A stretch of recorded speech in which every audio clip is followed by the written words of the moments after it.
Yes, Phoebe. Hi. Are we ready to start? Okay. I think Phoebe is getting ready to record, to start the recording. Yeah, it started. Okay. So, well, welcome to 2026 Raven Talk Series podcast on why we do what we do. We are broadcasting from Seattle in the Pacific Northwest, and it's 7 o'clock local time. I'm Nathalie Pascal Boisseau, your host facilitator, and behind the scene, or I should say, the screen is Raven editor Phoebe Boucher. At Raven's Talk Series, Why We Do What We Do, we invite writers and creative artists talk about what drives them to write, paint, create music, or juggle even. What's behind the poem, the painting, the photograph, the lyrics, the musical composition. What's in it for them? What's in it for the audience member? What are the creators' rituals for writing or painting, practicing their creative art? So we welcome you on Zoom or those of you watching through the live streaming on Facebook. And I would like, as we start, to thank you for keeping your microphone muted as this is recorded. And we're grateful to Raven's co-sponsors for their partial funding of our programs, the Seattle Office of Art and Culture, a CARE grant, and for culture through the King County Lodging Tax and Door Open funding, and to Raven's supporters and book buyers. Tonight, our features of our feed, we feed our evening features Bill Horist, guitarist and composer, and Amy Denio, singer and composer. And I will say a little bit more on each in just a few moments. Um, and probably with this open conversation happening, we might also hear or see things, and it might be a little bit different than the other format that we offer in the podcast. So tonight is a conversation and a collaboration in word and in music between you two, Amy and Bill, with maybe some space and time to do your thing. So we're thrilled to listen and see you. So let me introduce you. Amy Denio is an award-winning singer, multi-instrumentalist, composer, and producer. She creates world soul, blending known musical styles with free improvisation. Amy has co-founded and collaborated worldwide with diverse creative ensembles since 1983, and your bilingual book of travel stories, Applause for the Bridge, will be published this year in celebration, Amy, of your record label Spoot Music's 40th anniversary. A member of Seattle Jazz Hall of Fame since 2015, Amy has received dozens of commissions, grants, and fellowships to create music for film, dance, theater, television, radio, and sound installation. She creates short videos, and her sonic bench is permanently installed on Vashon Island. Principally self-taught, Amy teaches voice in a wide array of instruments privately. Regarding Bill, since arriving in Seattle from the Midwest in 1995, guitarist Bill Horist has become an active and original voice among experimental and improvised music communities around the world and has collaborated with many leading figures of the avant-garde. Bill's work is featured on over 100 recordings that run the gamut from creative new music to jazz, rock, pop, folk, and other genres. Perhaps best known for his solo prepared guitar work, Bill utilizes an array of unconventional objects to treat the guitar and create rich, otherworldly textures. He now focuses his energy on music education and works extensively with visually impaired, neurodivergent, and immigrant communities.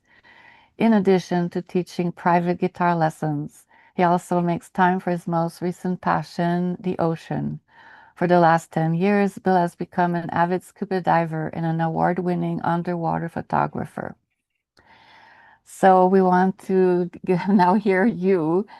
And dear audience, you will be invited towards the end to ask questions. And until then, again, remain muted. Otherwise, you'll pop into the speaker viewing, which is fine. I just want to let you know. And then at the end of the question period, of course, you'll unmute. So I'll get you guys started with a few questions, and you can roll with this conversation in any direction you wish. So we want to know more about you, about your work, about the creative writing, what inspires you, and what is part of your creating practice, what gets you to create, and also rituals maybe you want to share with us.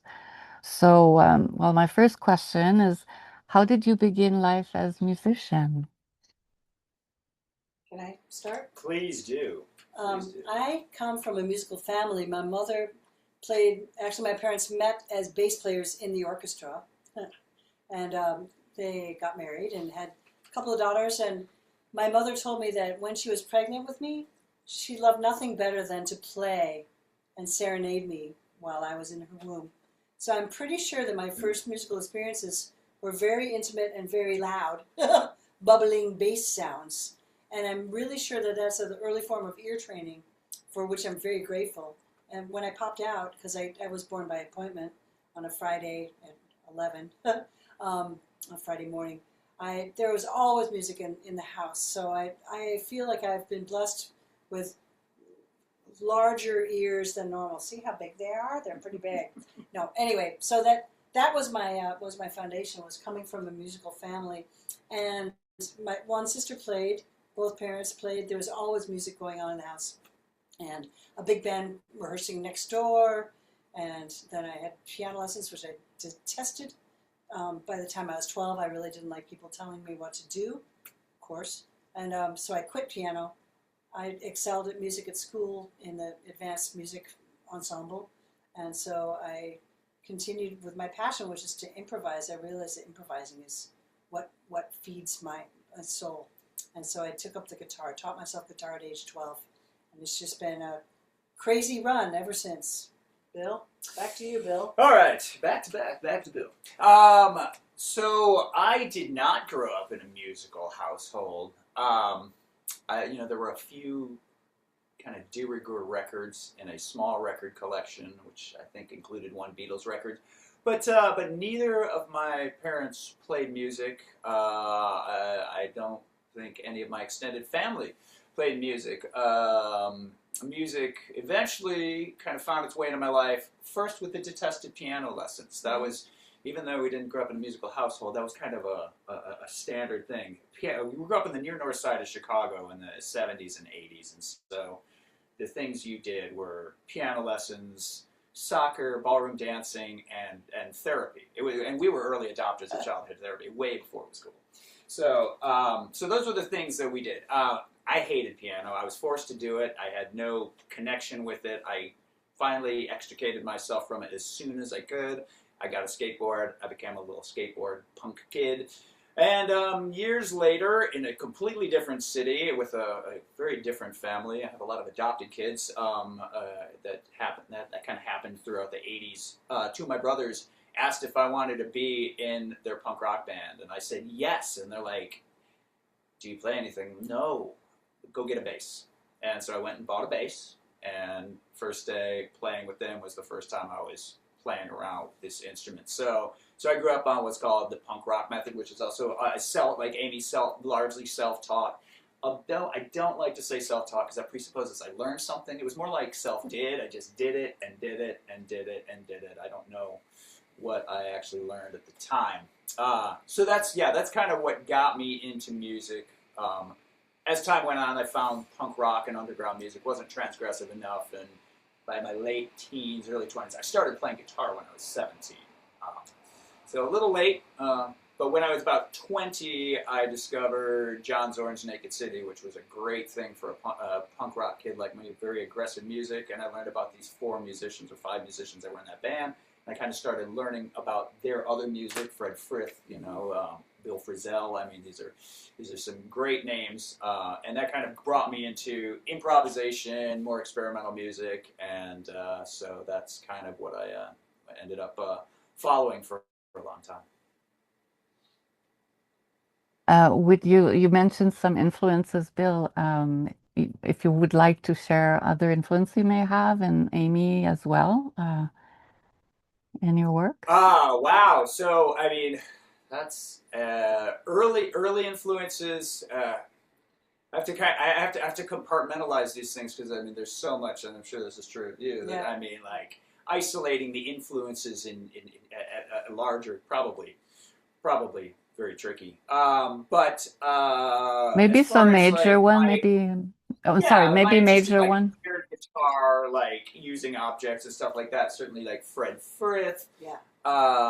Henry Kaiser, Hans Reichel is a German guitarist who's actually that Amy's worked with, and I'm a huge fan. He would actually build his own guitars and do all sorts of fantastic things with them. Keith Rowe, a lot of these guitarists that are just like doing things that are Derek Bailey. yeah, Derek Bailey's another one. So yeah, that would be like specific to what I do as a guitarist. Then beyond that, there are way more influences. Like Amy is an influence on me. Oh, thank Yeah. you. And for me, it's maybe a little more banal. Like I love when I finally developed my own personal taste when I was in 4th grade, which is age 9 or so. Karen Carpenter. She played the drums and she sang at the same time. Like I couldn't believe what a force of nature she was. So, and that led directly, of course, to listening to the radio, learning. I was teaching myself guitar and trying to figure out these songs on the radio. So, like the radio in the 70s was my teacher. So I naturally just gravitated towards progressive rock. So I was like, look at this, they're playing classical music but on electric instruments. How cool is that? And these are really crazy. What are they doing? So I always really enjoyed that. And then I discovered, right, probably, in the first couple of years, this guitarist named Jimmy Page, who for me, he was in a band called, still is, I guess, a band called Led Zeppelin. And he's one of the most innovative guitarists who has just taken influences from all over the world. So that really inspired me to start to try to search out music from other cultures. And so, so I would say progressive rock was really big. And then that kind of led to my taste in world music, world soul music. And then I guess another thing is that as I discovered these things, these musicians, I lived in a pretty small town in Western Massachusetts called Northampton. And I discovered Fred Frith as well. And I remember hearing him. I went to hear him play in a little cafe, and he and David Moss, a percussionist, were throwing beans at each other and just doing outrageous things. Like this is, I was so happy to discover this guy, and I got my courage up to talk to him. And I said, "When do you think you're going to play in Northampton?" And he turned to me. He said, "When you organize the concert." And I said, "When I what? Like, I'm 23 years old. What do I know about?" Wait a second. I work at the I work at the Iron Horse Cafe in Northampton. Let me ask my boss. And my boss was like, I know all about Fred Frith. He played in the band Henry Cowell. Yeah, sure, you can have a Tuesday night. So I organized my first concert of my hero, and it sold out. And I was like, oh, that's what you do. If you want to hear a band, just ask them to come to town and set up the show for them. It's easy. So that helps develop this whole international kind of independent kind of DIY network that I've really been part of and enjoying for many years. So, yeah. Do you have questions for each other in that regard, or how you ventured out and to become more who you are? Or Wow.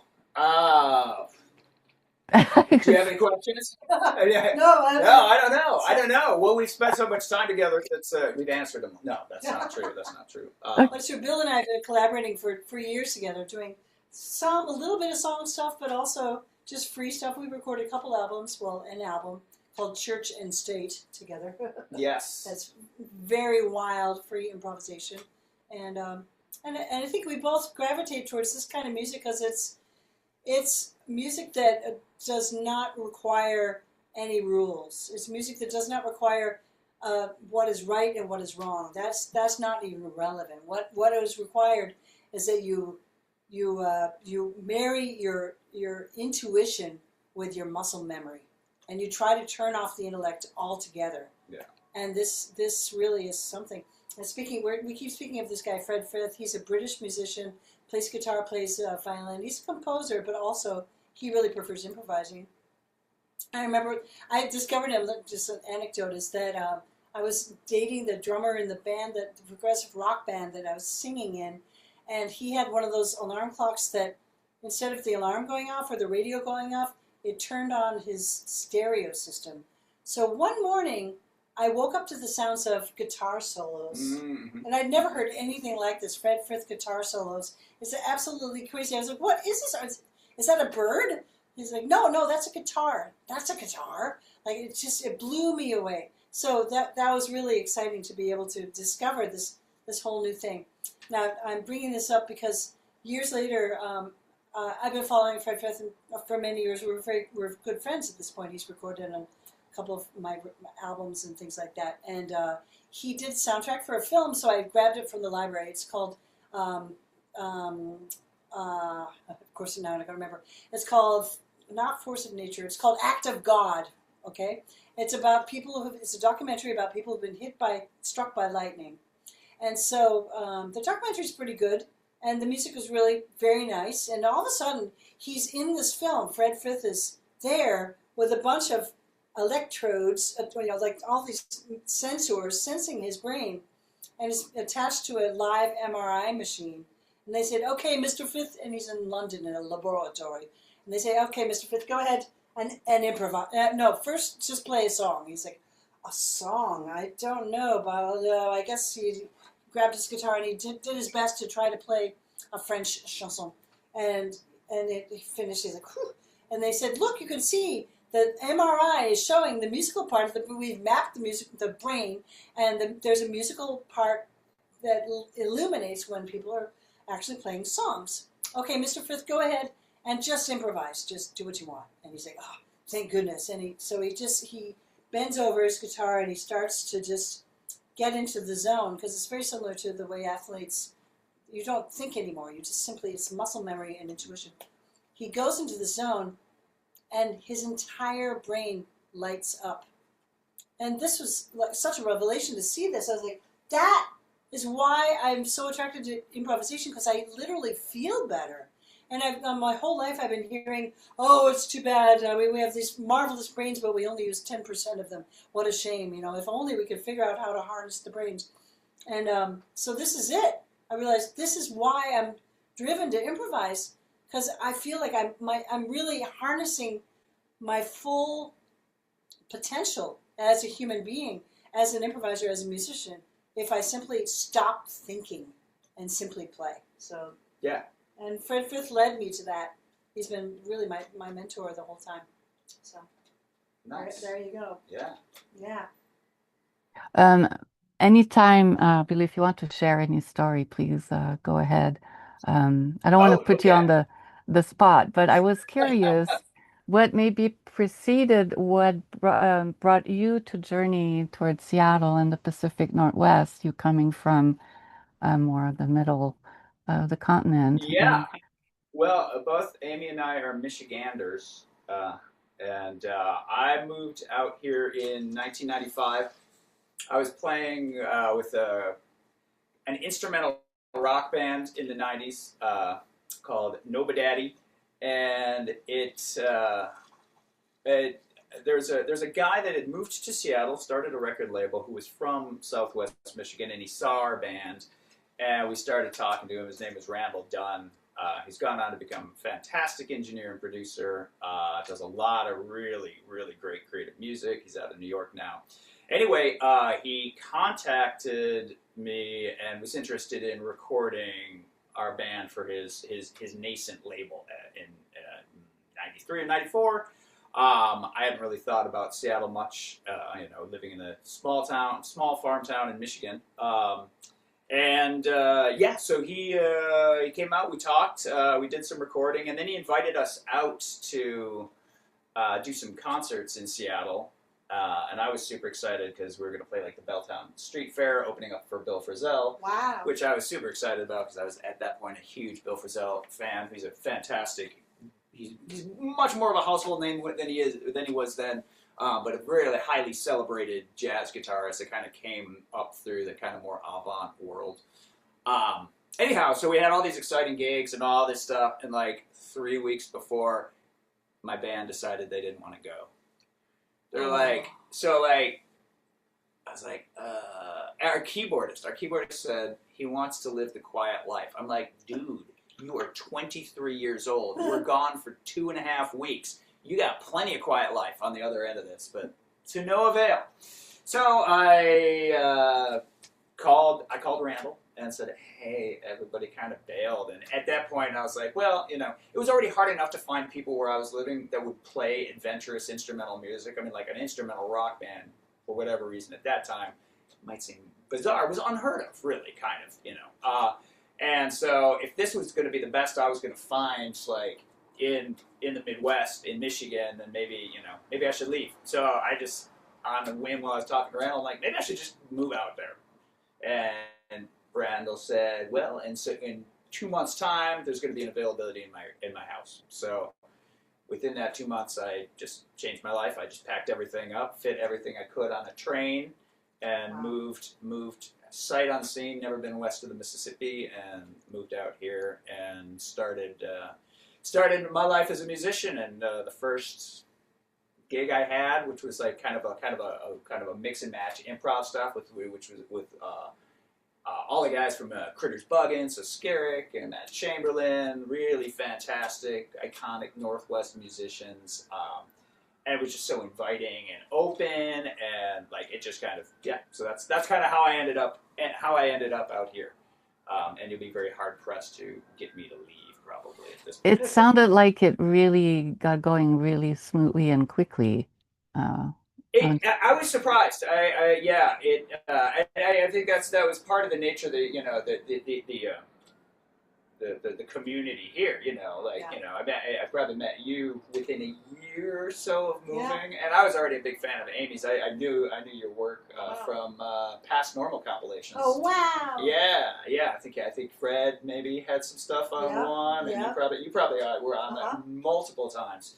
Anyway, so yeah, then we met. The first time we met was at Eric Lanzalotta's Anomalous Records. There was a Artificial Limb Company. Yes, above the Artificial Limb Company. There was a record store that would that catered to kind of more avant fare, and they would put on shows there. And I only met you as Amy, and it wasn't until later. So I was like, "That's Amy Denio." I'm like, "No way! Wow!" I was startled.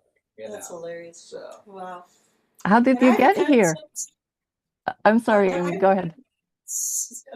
I have sort of a similar story in that I was living in Northampton, didn't have a lot of places to play with my four-legged band. I was Fred Frith had started this group called Skeleton Crew, and that's the group that I brought to bring to the Iron Horse Cafe. And the joke of that band was that they played multiple instruments at the same time. And my friend David called me up and said, hey, you want to start a multi-limbed band? I thought, well, that sounds fun. So we bought kick drum pedals and we constructed little Stonehenges, and then we ended up buying a Gretsch drum set with double kick drums that had only been played in church on Sundays. And then we gradually just built out our instrumentarium and became Lao Tzu and the Entropics, and that's the band that, we could play some places around the region, Springfield, Massachusetts, maybe. We weren't. Our music was really very odd. And meanwhile, I also played saxophone in a funk band. The drummer in that band, who was a friend of mine from college days, came to his sister's wedding in Seattle. Came home wielding the Rocket, which is a monthly newspaper that's all weekly. Right, yeah. It was weekly, all about music. So he's like, look at this incredible, Seattle's amazing. Look at this. Look at the Rocket. There are all these clubs. Like, look at all these clubs, and every kind of music you can imagine. It's a port, so there's like all these cultures here. And then look here, the classified. There are pages and pages of people looking for other people with him to collaborate. I'm like, oh, that sounds amazing. And he said, yeah, and the nature's beautiful. And you know what? People look at you in the eyes in the street. I'm like, okay, sold. I'm like, I'm going to move to Seattle. So I told my partner in this band, David, I'm moving to Seattle. He's like, you're doing what? He's like, he did not want to go. He's had really strong ties with his family in the New York area. But then finally, I convinced his girlfriend to go. So when Jane said she was going to come, he's like, okay. So yeah, so I moved here really sight unseen. I'd never seen the city. I had 2 numbers on a piece of paper that this guy named Steve Peters I randomly met right before I left Northampton.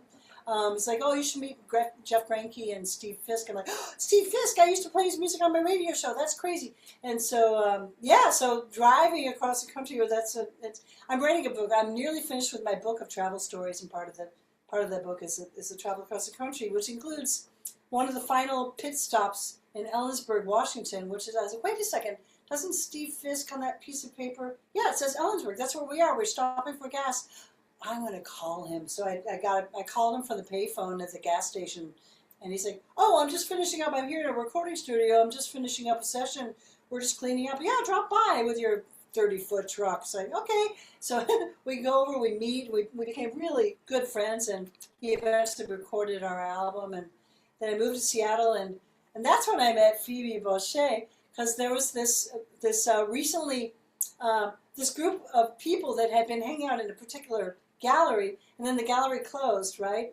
And so they started to call themselves the Here Today Urban Nomad Collective, and it was poets, musicians, improvisers, dancers, sometimes, like just this ragtag group of absolutely colorful characters, like in Seattle. So my first impression of Seattle was like, it's full of people like me. I found my tribe. You know, Jesse Bernstein. Jesse What was that? Bernstein. Jesse Yeah, Bernstein. Jesse Bernstein. Yeah. Yes, for sure. Jesse Bernstein was there. Yeah. And Jeff Franke and Rob Angus were there. Anyway, yeah. So we stumbled into this whole network of people that was my tribe. Like, this is just incredible. What year was that, Amy? What year was that? that? In 1985. Okay, yeah. okay. Yeah. So we're like 10 years apart. Yeah, but just on the side, like I have met through the years, I feel like Seattle is a very magnetic place. Like, it draws people inexplicably, and they're like, okay, here I am. But just like a magnet, sometimes people arrive and they have the wrong end of the magnet, and they're like propulsed violently away. Like, they can't find a job, they can't find community. Everyone's rude, the weather's terrible. It's really interesting. Like, I have the exact opposite experience. Like, it's all I can do. I've been living a little ways away from Seattle, and I'm pining. Like, I'm just like withering without my Seattle. It's so interesting. So anyway, it's a we are in a seismic zone, and I think there is a certain amount of magnetism that must exist here. So that's my 2 cents. I think it's true, and I think the other thing is the variety, and there's not a lot, or at least there wasn't. There's not a lot of gatekeeping like that you'd see in a more established city. You know, I mean, I've made records with the weirdest circuit bent electronics, working next to a Grammy winner.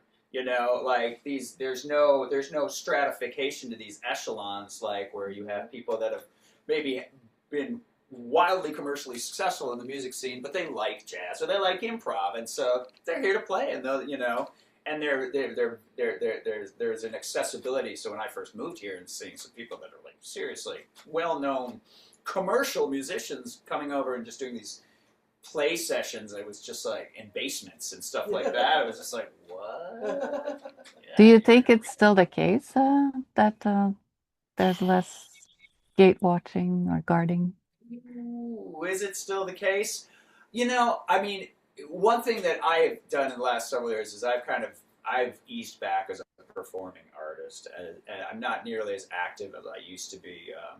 As you had mentioned, the ocean found me, and I've become much more interested in scuba diving and underwater photography. So, like, my life took kind of an unexpected. I didn't see that coming.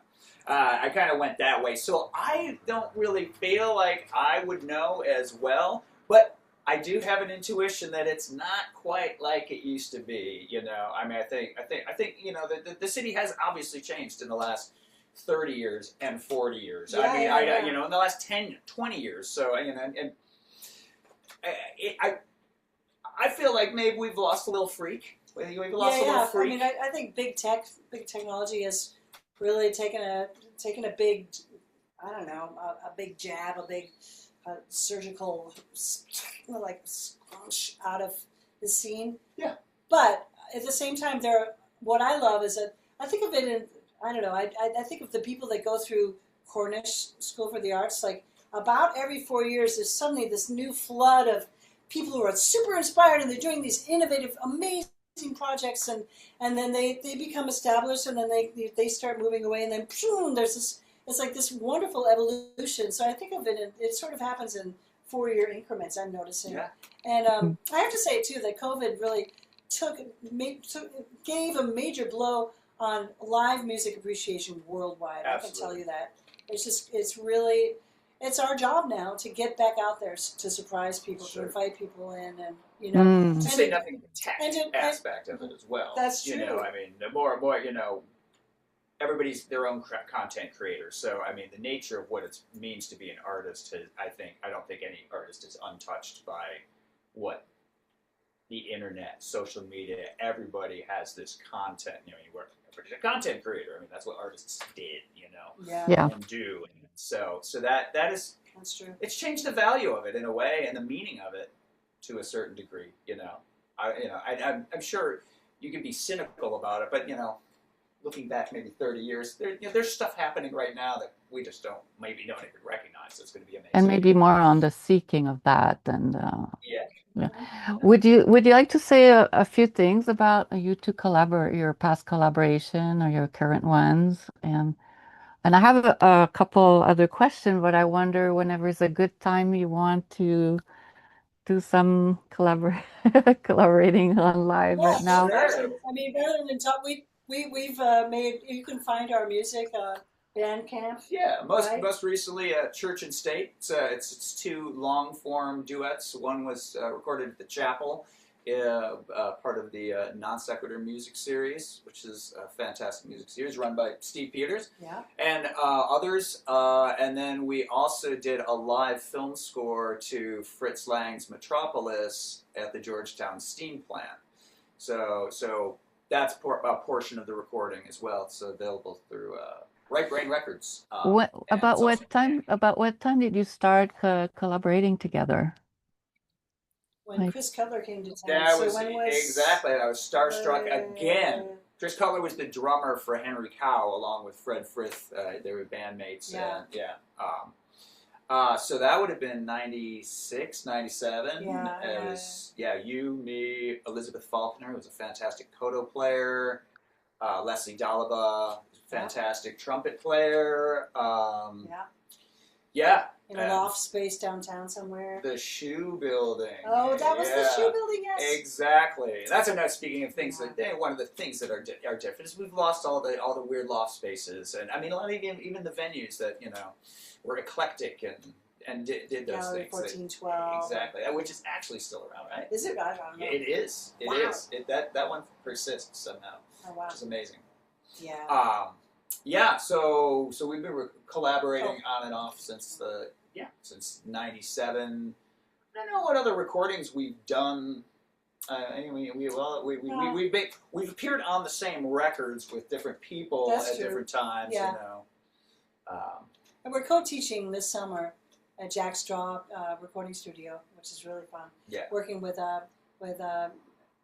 students that are visually impaired on encouraging them to create music. So it's really super fun. Oh, wonderful. I was there one Yeah. morning and there were gatherings, so I didn't know you were part of that experience. Oh, nice. Yeah. Wonderful. Yeah.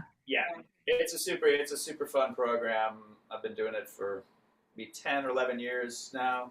Happens every July, and we work with a small number of visually impaired kids playing instruments. No experience necessary, so I think we kind of draw a lot on our own self-taught, like anybody can play somehow, I mean, I think there's a lot of there's a lot of academic infrastructure for these kinds of ideas now, but I think we were more like, it's a punk rock thing, you know. Yeah, yeah. We didn't need a PhD. So I handed out kazoos, and they're Yeah. like, kazoos. But by the end, everyone was just laughing uproariously, and we made a really great piece together using kazoos. So. Well, what's amazing about that community too is I find their support for each other to be like unparalleled. Yeah. You know, Yeah.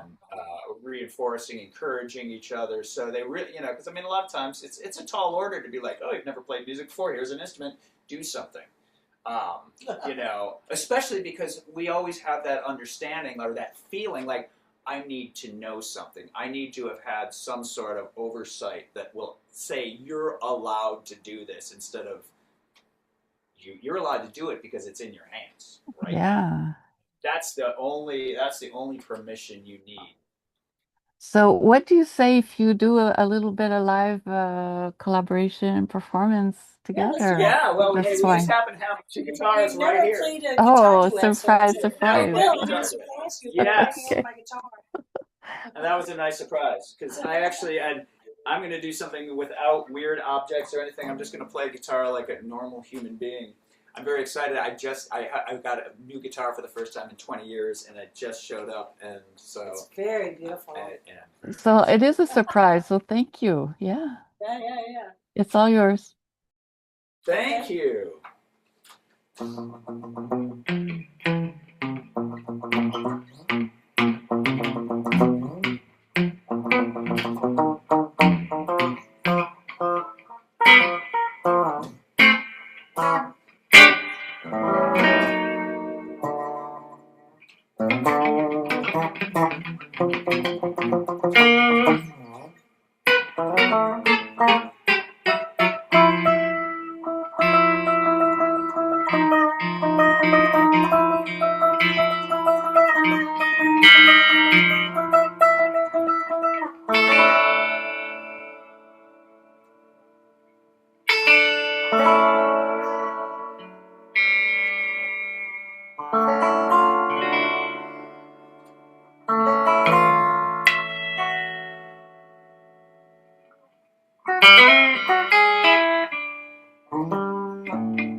Here you go.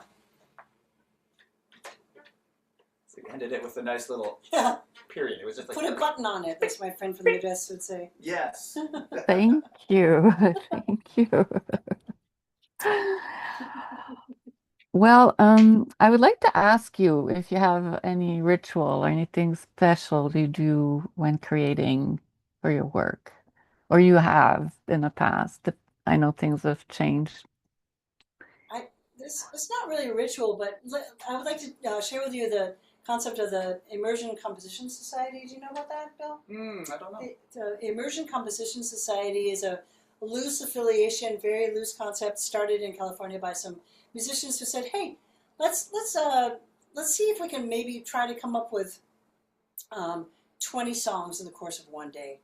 And so they would gather as a group at the end of the day with the idea to try to compose as much as possible, come up with 20 songs. That's impossible, by the way. I mean, it's like, who would in their right mind do that? You wait for the muse So anyway, I came and I had created like 9 things. I recorded them and came to my thing like, oh.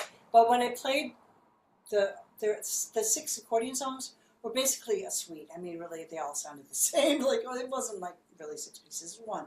So then Marchette arrived that day, and she's like, "Oh, I did the second half of the military alphabet. Oh, how much I really don't like zebra. How much I hate zebra." But she actually composed. There are words for each of the letters in the alphabet, military alphabet, and so she had composed 13 pieces based on this kind of idea of using the military alphabet. So the next time when we when we got together, I was like, I want to do something. I'll start with a different instrument every time, because obviously, like if I do all accordion, it's going to sound like one song. And then I randomly wrote down the alphabet, and then I was like, oh, I'll just assign notes to each letter of the alphabet. So I did A, B, C, D, E, F, G, A, B, C, D, E, F, G, and then all the sharps, and then all the flats, and that left me with Y, Z, which is A, B again, why not? And then, so I was like, okay, so I now have different instruments. I got my baritone guitar. Okay, I'm going to spell out baritone. So B, A, what's R? You know, I worked out the tone series. So okay, I was like, okay, now I have this tone row. What am I going to do with this? It could be a melody, or part of a melody, or it could be chord changes. I was like, well, let me work it out as a melody, see what happens. It was the most beautiful melody on the baritone guitar I'd ever heard in my entire life. And as it turned out, right then the Arab Spring was going on, so I grabbed some audio from the streets of Cairo, of just this mayhem and excitement and the excitement of change and everything that was going on at the time, the optimism at the time, and added that into it, and it worked perfectly with this thing, and I developed this kind of this bass line that went over this. Anyway, it's like, wow, this is so cool. So what the ritual that I use is either don't think at all and I don't care and really just just only play, or resort to this music. If I'm composing, resort to this musical alphabet from time to time. And what that does is it creates. I'll make up a title, and then I'll feed it through the alphabet, and then it'll be this random tone row. And so my job is, how can I make this completely non-standard thing beautiful? You know, so that is fun. So for me, it's like it's a weird thing. It's like that painting game. Have you ever done that, where you're like, everyone has a piece of paper in front of them at a table, and you just go, and then you hand the paper to the next person. So you get this piece of paper with a scribble on it, and you're like, oh, I see, and you start drawing. Like, so it gets rid of this fear of the blank slate, you know. But anyway, another thing about the Immersion Composition Society is it's an incredible experience to labor all day, try to create. It's actually really arduous and can be traumatic, and then everyone meets and shares what they came up with, and everyone composes and comes up with ideas in a different way. Everyone creates differently. So you begin to hear how all these different people come up with ideas, what their technical problems are, challenges, and what their and it's this like Rorschach test also of just emotion.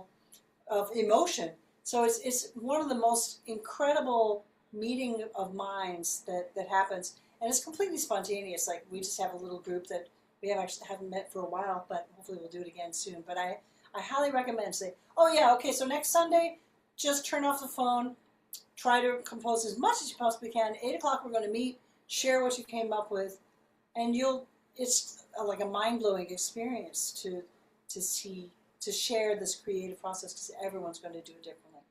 It's possible that that offers ripples too, not just to Exactly. that day, but in your own Yeah. different work coming out from that. Yeah. It really can. Yeah. What about you, Yeah, Bill? I don't have very many rituals when it comes to composing or working on my own.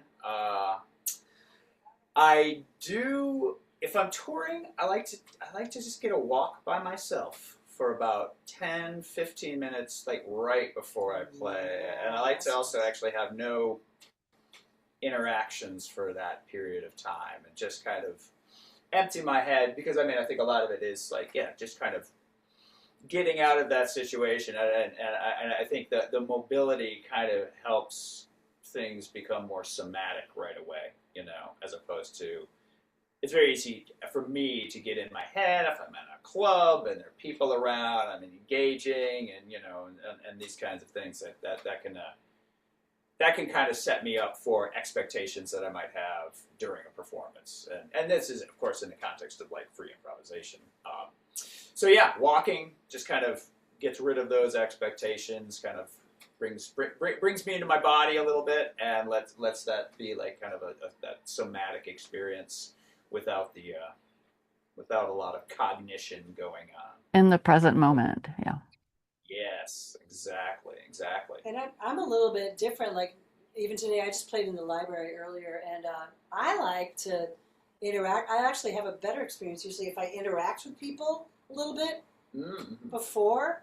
I mean, not. It depends on the situation. I mean, not if there are 20,000 people, I'm not going to do that, but because I'm agoraphobic as all get out. But anyway, but like today, I don't know what it was. Like I had this interaction with a couple of people before I started. So there's already this connection because I really feel like this whole performer audience dichotomy is something that's like from directly out of capitalist society. And I mean, music originally existed as a social force, as something that brought everyone together.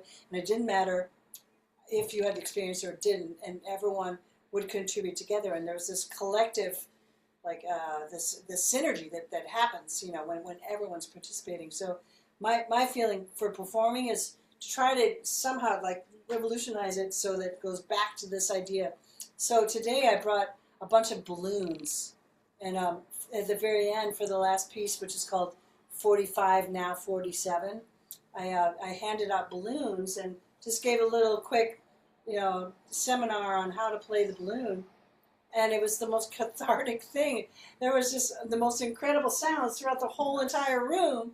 And it was fantastic. So, I don't know. For me, having a connection with random people is great. It turned out these people were from Chattanooga that we met like 30 years ago or something. It was really cool. Like just having trying not to be like, oh, well, I'm the specialist and you are the consumer.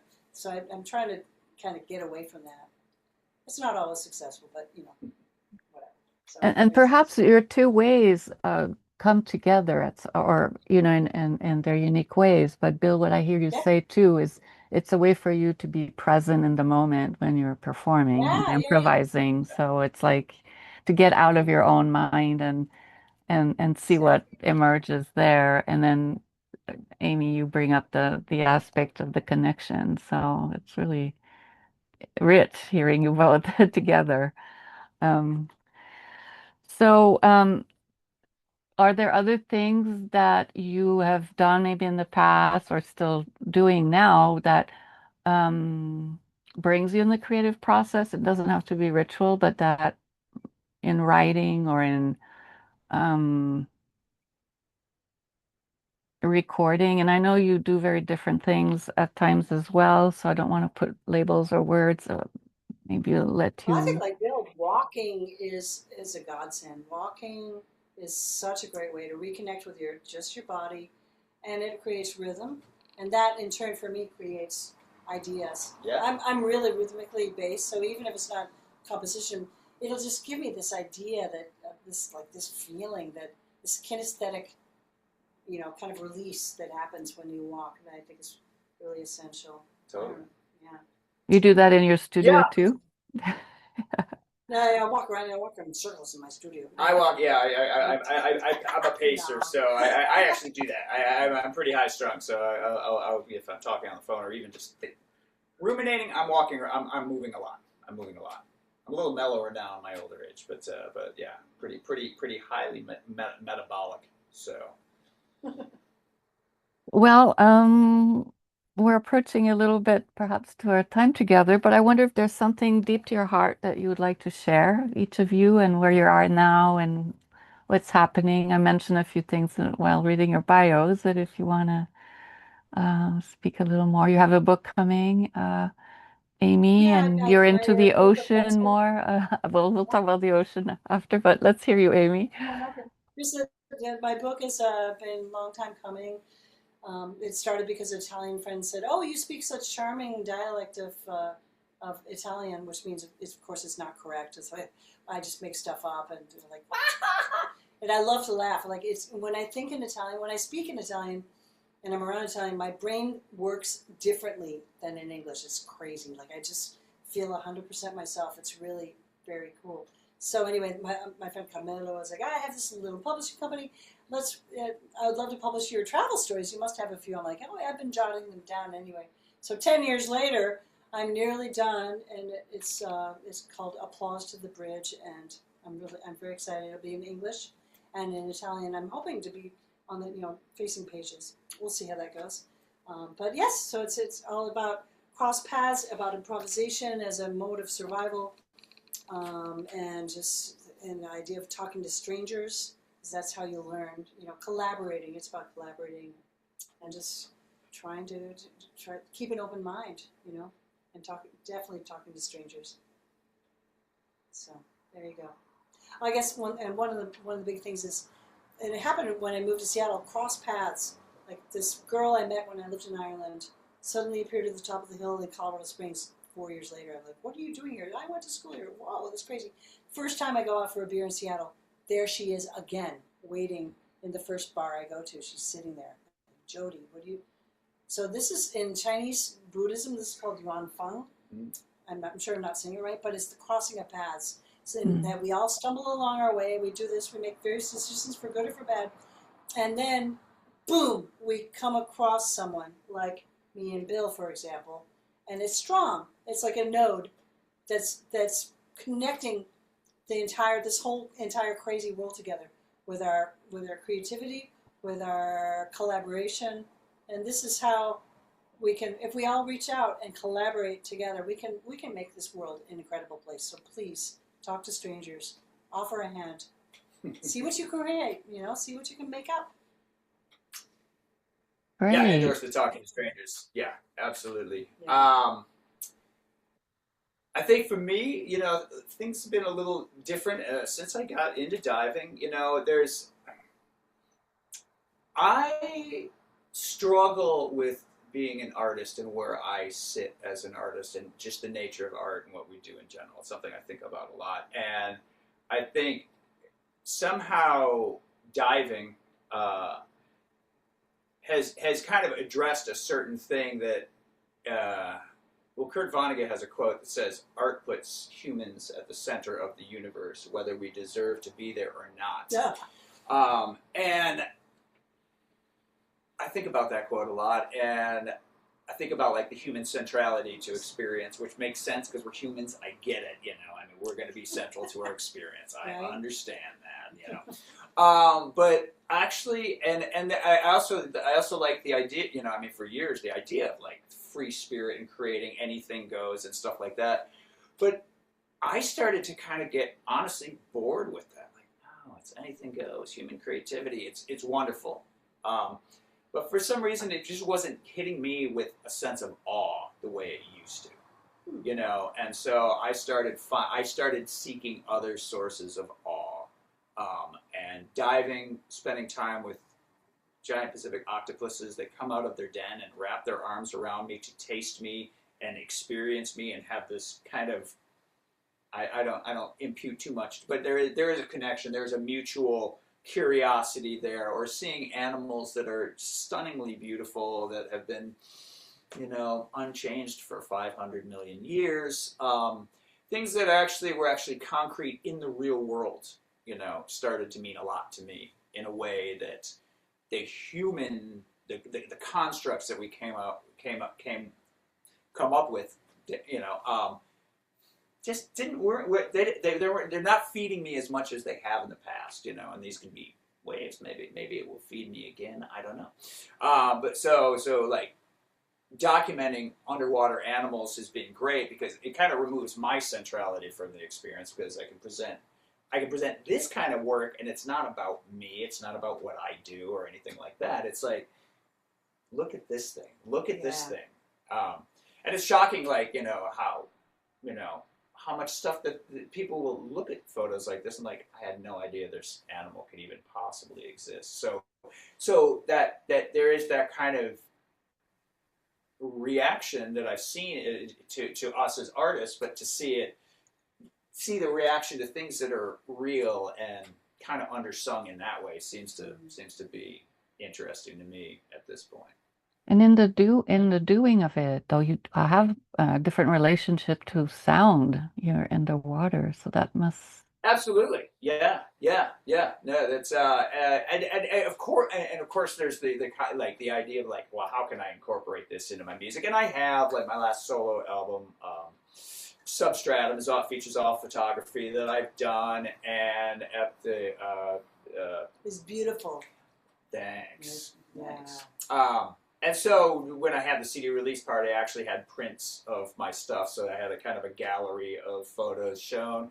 And then when I perform, I would have a large screen projecting, several hundred images I've taken from here, from Seattle, Indonesia, other parts of the world, and just so kind of incorporating that with the, because there's something that is actually very parallel about doing something that's very recondite and avant-garde, and then going looking for these weird marine invertebrates.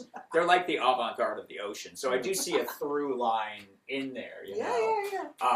So and there's something, I kind of consider things like whales. Those are like pop stars, but small slugs. This is the underground. This is the underground. Weird little crabs and stuff like that. Neat.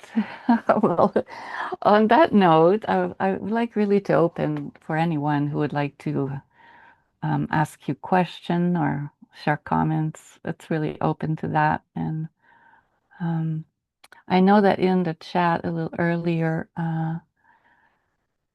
Anne Teplik mentioned she liked something that was said about working with the visually impaired children.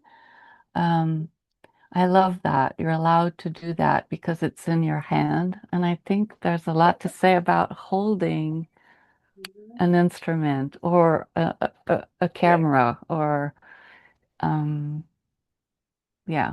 that you become the one, there's an interaction happening. I don't know, and to offer that to kids. And actually, I was thinking, just holding these beautiful young people.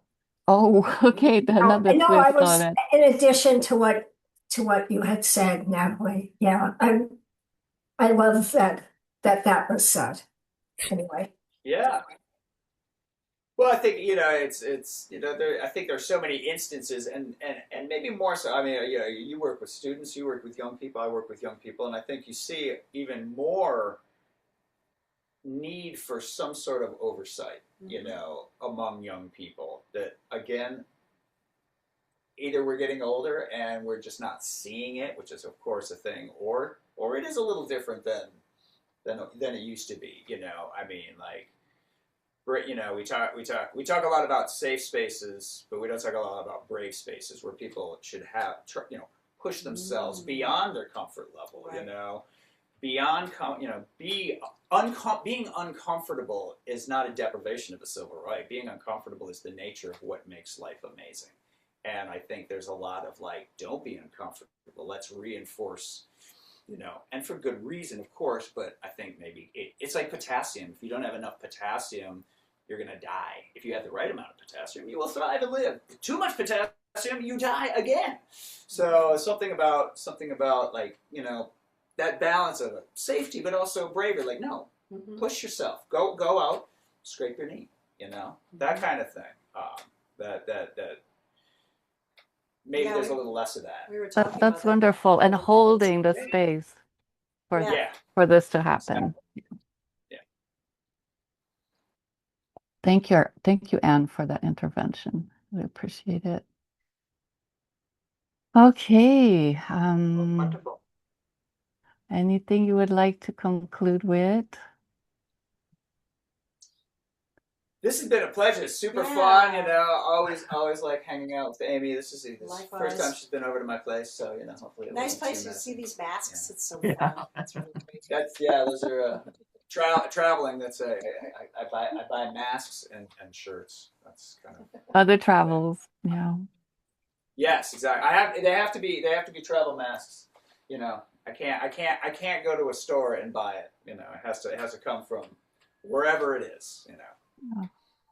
Well, I want to thank you both very much for your presence and your time tonight, and I want to thank for everybody to be there, to our audience and community. And Phoebe, I believe that this recording will be available on the Ravens website. Not website, YouTube station. Oh, YouTube station. Okay. In a couple days, and it's also been running, on it's been running live on a lot of people are watching it on Facebook. But you guys are wonderful. This is the most this is what I hope these conversations are like. I mean, you guys are fantastic. Thank you so much. Well, thanks for the invitation. Yes, thanks for having us. Yeah. This is super fun. Yeah. Here's the sound. Siren somewhere. Yep. Yes, exactly. They're coming for us now. Yeah. I'll be in touch. Thank you. Bye-bye. Thanks, Natalie. Okay. All Very good. right. Thank you, everyone. Thanks, everybody. All Have a right. great night. Take care. Bye. Have a Bye. good night. Bye. Bye.